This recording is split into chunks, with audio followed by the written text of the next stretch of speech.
Finito y habitaculum mereratur, Spiritu Santo cooperante preparasti, dal cuius commemoratione letamur, eis pia intercessione ab instantitus manes, et a morte perpetua liberemur, per Christum Dominum nostrum.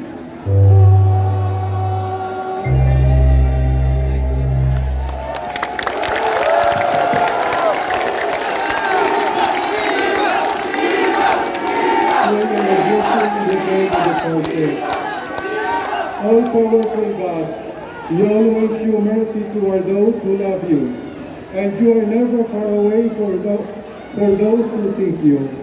Under the guidance of Divino Rostro, remain with your servants in this Fluvial Procession. Through the intercession of Nuestra Señora de Peñafrancia, our Ina, shelter them with your protection by day, and give them the light of your grace by night. And as their companion in the journey, bring them to their destination in safety. We ask this through Christ our Lord. Amen. Let us go with the guidance of the Divino Rostro.